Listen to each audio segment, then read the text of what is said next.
So hello everyone, this is Anshu. जय हिंद भाई। कल वीडियो चैनल पे कोई भी नहीं आया तो उसके लिए सॉरी, बट यहाँ पे स्टार्ट करते हैं अपना इंडियन कोस्ट गार्ड का। आज से फॉर्म फिलिंग स्टार्ट होना हो चुका है।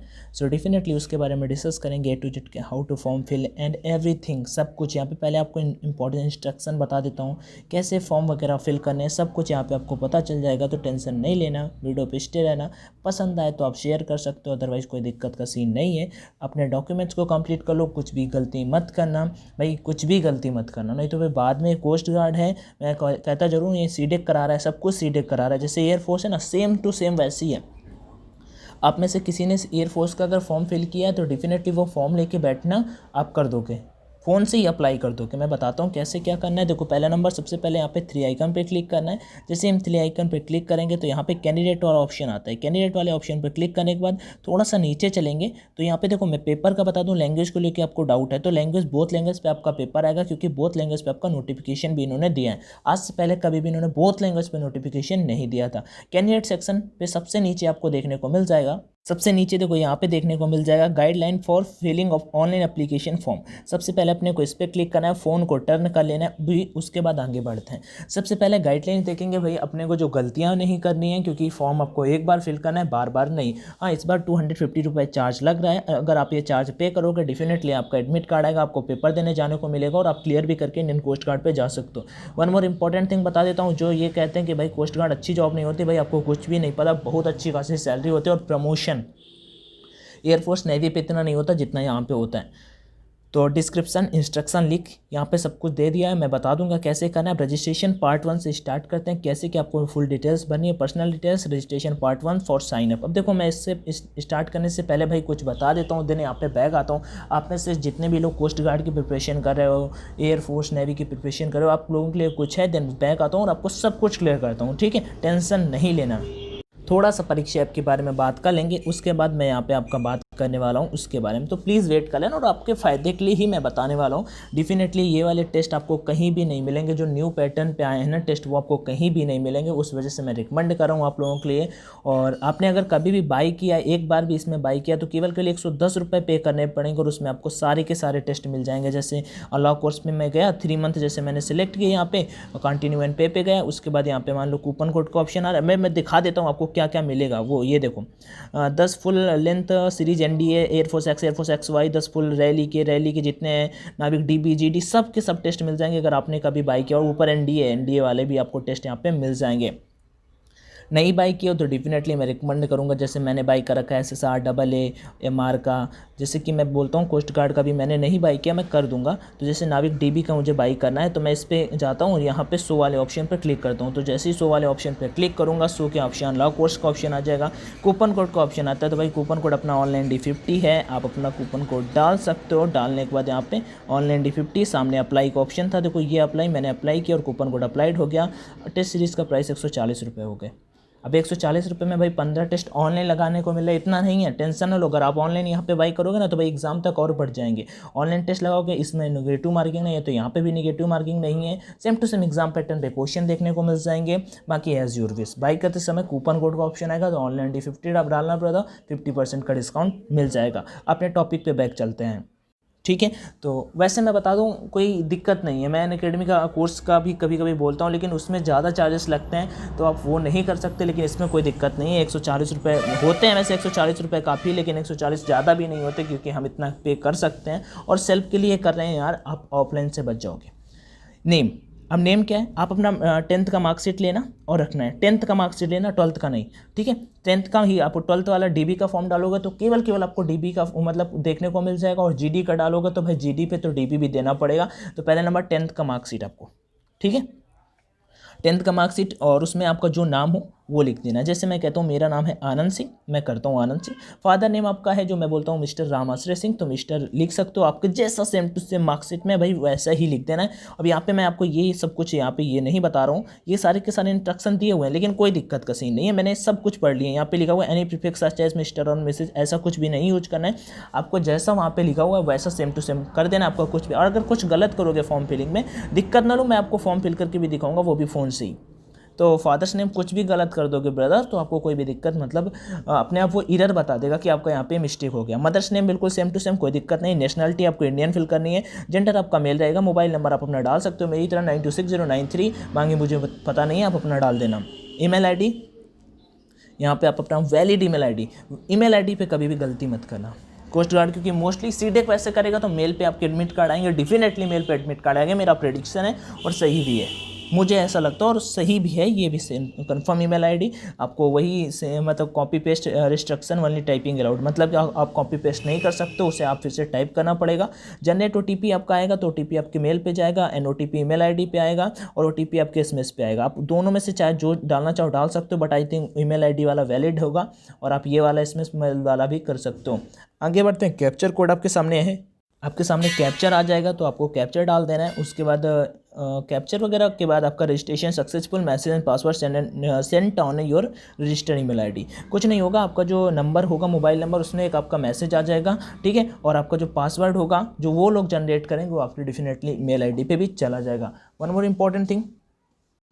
इम्पॉर्टेंट थिंग अभी यहाँ पे लिखा हुआ है candidate receive A system generated password on his given email ID, मतलब जो आप ईमेल आईडी दोगे तो वो लोग जो जनरेट करके देंगे पासवर्ड वो आपका नहीं होगा, वो देंगे, ठीक है, वो आपको करना है। आगे बढ़ते हैं नेक्स्ट स्टेप। अब ये इतना डन हो जाएगा, फिर registration part second reset password. अगर आप करना चाहो तो रीसेट पासवर्ड जैसे हमें वो लोग जनरेट करके देते हैं, तो आप अगर चाहो तो खुद का अगर पासवर्ड बनाना चाहते हो, जैसे मैं कहता हूँ मैं पासवर्ड अपना बनाना चाहता हूँ 123 अंशु, ठीक है, और @gmail.com, मतलब इतना 123 अंशु मैं इतना केवल बनाना चाहता हूँ तो बस बना दूंगा। अगर आप अपना वो जो जनरेट करके देंगे उसे रीसेट करना चाहते हो तो कर सकते हो।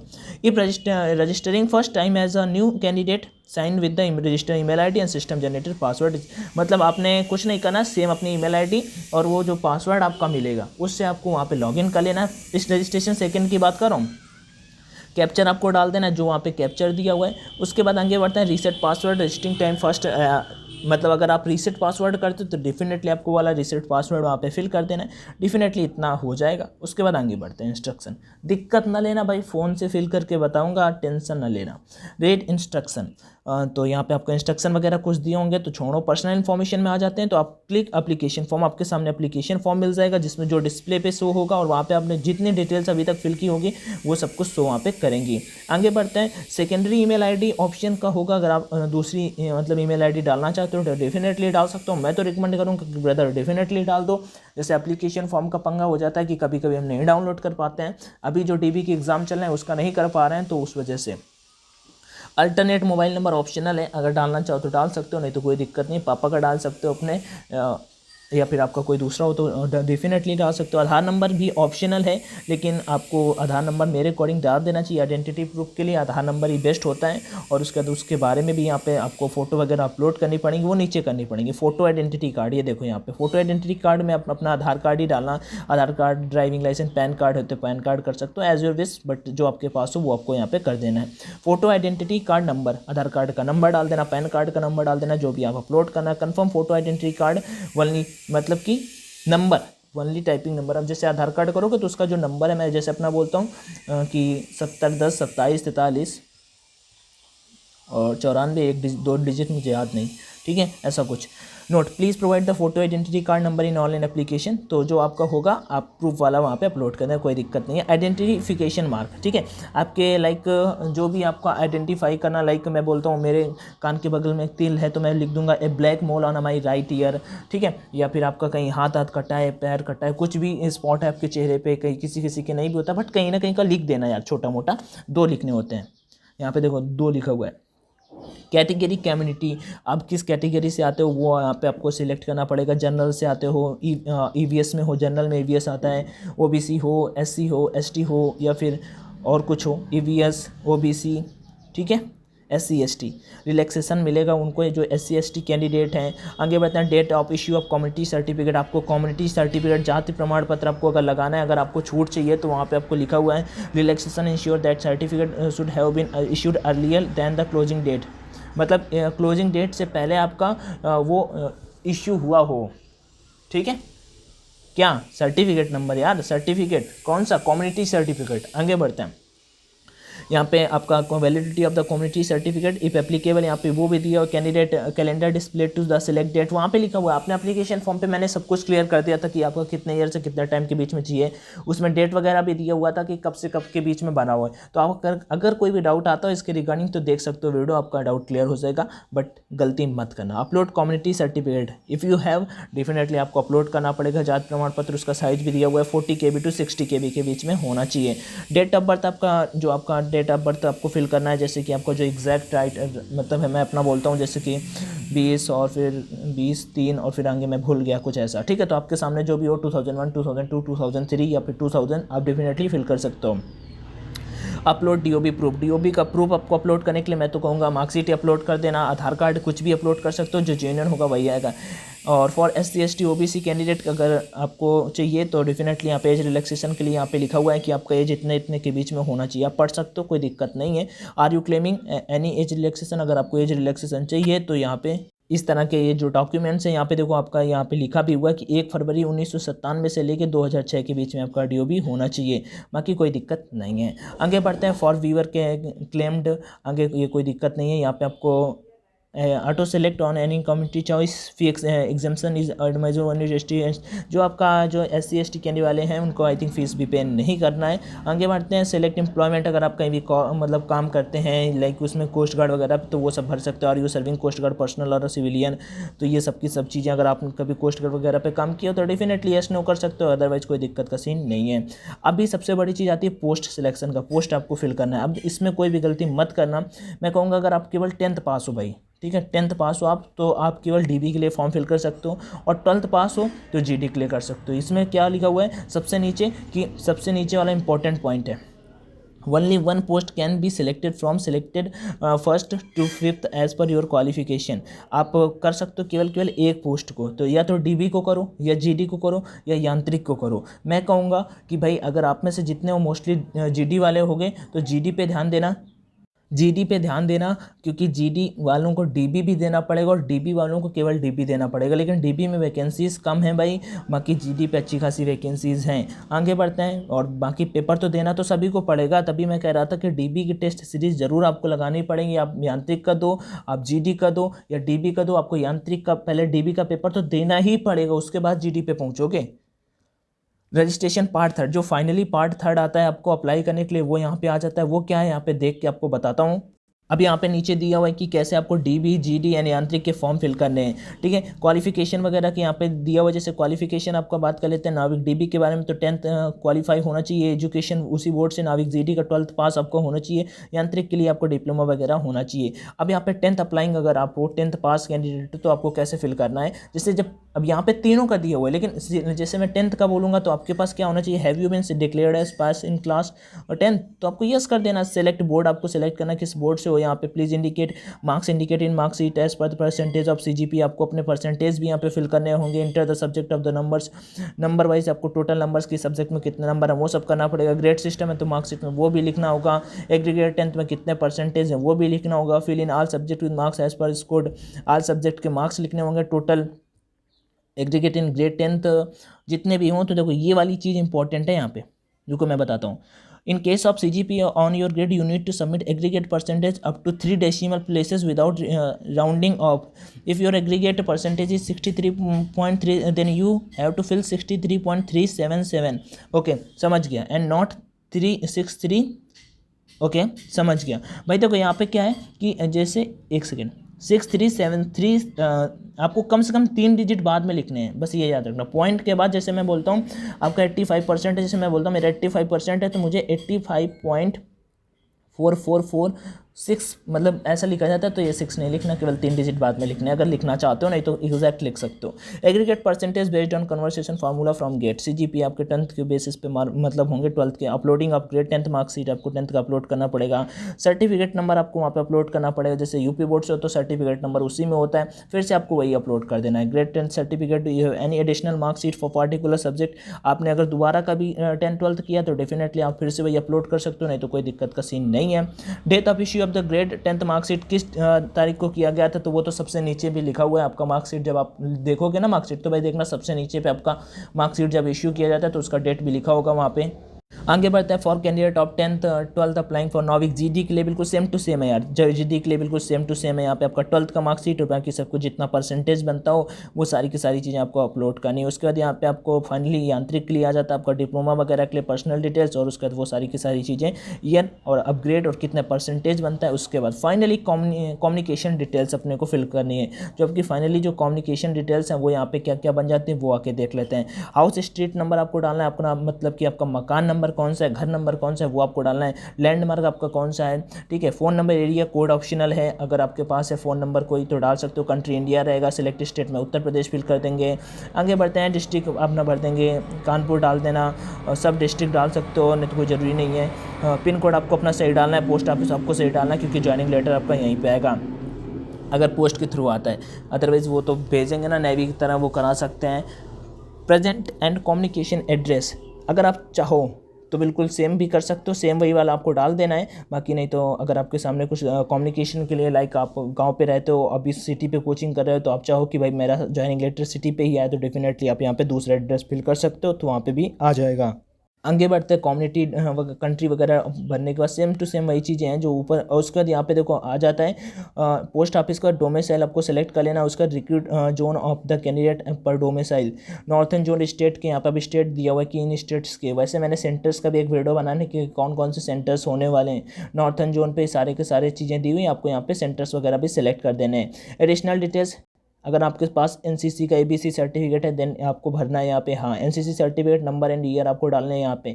नेम ऑफ एनसीसी यूनिट का भी नंबर डालना है। अपलोड एनसीसी सर्टिफिकेट आपको अपलोड करना है। वेदर बिलोंग टू सैनिक स्कूल, तो सैनिक स्कूल में पढ़े अड़े हो तो यस नो आपको करना है। उसके सबके फ़ायदे मिलेंगे यार अगर आपके पास है। Whether serving in arm forces, अगर आप आर्म फोर्सेस में काम किए हो तो आपको वो सारी की सारी चीज़ें। Have you represented any level in sports, like आपने डिस्ट्रिक्ट लेवल या कहीं पे किसी स्कूल्स वगैरह के लिए आपने कहीं पे रिप्रेजेंट किया तो वो आप भर सकते हो वहाँ पे, ठीक है। उसका यहाँ पे सारी सारी चीज़ें लिखा हुआ है। List of recognised sports included, मतलब कि ये सारे के सारे sport, archery, athletics, ball, badminton और Atyapatya, ice skating, judo, kabaddi, weight lifting, ठीक है, स्क्वैश, बहुत सारे गेम्स हैं। अगर आप स्विमिंग के बारे में, स्विमिंग आपको आती है तो यस नो करो, मैं तो नो ही करूँगा क्योंकि मुझे नहीं आती। Are you son of serving retired air force navy, कहीं से भी आप रिटायर्ड ऑफिसर के अगर बेटे हो तो यस नो आपको फिल करना है यहाँ पे। Are you son of coast guard, अगर कोस्ट गार्ड में हो तो आपको यहाँ पे यस नो फिल करना है। आगे बढ़ते हैं next. Are you a child of war widow, मतलब आपके माता पिता जैसे कि कोई भी, जैसे कारगिल वार हुआ था तो उसमें अगर आपके फादर कहीं पे एक्सपायर हुए हों, ऐसा सॉरी शहीद हुए हों, ठीक है, मार्टिन, तो आप यहाँ पे यस नो फिल कर सकते हो। Are you parents mother serving retired from defence forces, अगर कभी रिटायर हुए हैं तो आपको यस नो यहाँ पे फिल करना है। Have you been discharge from the Indian, अभी आप खुद अगर कहीं से इंडियन एयरफोर्स, इंडियन नेवी से रिटायर हुए और फिर यहाँ तक आए हो तो आपको ये करना है। Whether you employed in central state public sector, तो ये भी आपको सारी चीज़ें, मतलब वर्क करते हो तो कर सकते हो, नहीं तो हटाते चलो। कभी कोर्ट वोट तो जेल तो नहीं गए हो तो नो नो करते चलना, कोई दिक्कत नहीं है। कहीं से भगाए तो नहीं गए हो, ऐसा कुछ लिखा हुआ है। रजिस्ट्रेशन पार्ट 5, अब ये फाइनली जो आपका रहा जाता है वो अपलोड फोटोग्राफ, आपको अपनी फोटोग्राफ अपलोड करनी है जो आपकी 10 KB to 100 KB के बीच में होनी चाहिए, ठीक है। टेकन नॉट बिफोर 40 डेज, 40 दिनों से पहले नहीं ली गई हो, और आपके सामने उसमें लिखा हुआ स्लेट वाली फ़ोटो चाहिए जिसमें आपका नेम और नंबर, मतलब डेट ऑफ बर्थ आपका लिखा होना चाहिए। अपलोड सिग्नेचर आपको अपलोड करने पड़ेंगे जो आपको 10 KB to 100 KB के बीच में हो। लेफ्ट थंब इम्प्रेशन आपको अपलोड करना पड़ेगा। अब इसके लिए मैं बता दूँ यहाँ पे लेफ्ट थंब इम्प्रेशन अपलोड करना पड़ेगा तो फिर फ़ोन से मुश्किल है फॉर्म, सॉरी बट इसके लिए क्यों फ़ोन से मुश्किल है, क्योंकि फ़ोन से यार आपके पास वो थोड़ी होगा जो थंब से मतलब कराते हैं। इसके लिए तो कैफ़े पे जाना पड़ेगा क्योंकि वो जो थंब से इम्प्रेशन कराते हैं वो तो वहीं से होगा, मैंने देखा नहीं था। But selection of examination city, फिर आपको फाइनली यहाँ पे सेलेक्ट स्टेट सेलेक्ट कर लेना है, मतलब कि जो भी आप 5 सेंटर चूज़ कर सकते हो जो आपको, अगर SC ST कैटेगरी हो 30 किलोमीटर आपका सेंटर से दूर पड़ेगा तो आपको वो लोग पे भी करेंगे, TADA जो होता है पहले ही दे देंगे। Selection of examination city for state second के लिए भी वो आपकी 5 चॉइसेस देंगे। फिर आप एप्लीकेशन फॉर्म पे क्लिक कर डिटेल्स एक बार चेक कर लेंगे, व्यू फिल डिटेल्स आप पूरी चेक कर लेंगे और पेमेंट का फिर ऑप्शन आ जाएगा। और मेक पेमेंट्स, पेमेंट गेटवे और successful payment candidate can download take colour print out, उसके बाद आप अपना प्रिंट आउट वगैरह सब कुछ निकाल सकते हो और पेमेंट वगैरह क्लियर कर सकते हो। उसके बाद एप्लीकेशन स्टेटस देख सकते हो, ठीक है। एप्लीकेशन स्टेटस और प्रिंट एप्लीकेशन फॉर्म आप निकाल सकते हो। And print admit card return examination candidate cell download and take colour print of admit card stage first as when provided by Indian coast guard. अभी प्रिंट पे आपको colour पे निकालना होगा, अभी उसका कोई दिक्कत का सीन नहीं है। व्यू रिजल्ट वगैरह ये सब बाद में आएगा। अपलोडिंग सर्टिफिकेट ये सब कुछ आपको बाद में करना है। इतनी जो ऊपर तक था यहाँ पे आप एप्लीकेशन फॉर्म निकाल लोगे, यहाँ से आपका काम कंप्लीट हो जाता है। बस इतना आपको करना है। उसके बाद ये सारी की सारी चीज़ें अपने बाद में की जाएंगी। जब आपका फिजिकल फिटनेस टेस्ट आप सब कुछ क्लियर कर जाओगे, देन आपका ये सारी की सारी चीज़ें होंगी। तो ये सारा जो डिटेल्स था वो मैंने आपको बता दिया है। मोबाइल से भाई मुश्किल है अभी मैं बताऊँ क्योंकि वहाँ पे थंब इम्प्रेशन मांग रहे हैं। बाकी thank you for watching this video. If you like it definitely hit the like button and subscribe my channel. Take care everyone. जय हिंद एंड ऑल द बेस्ट।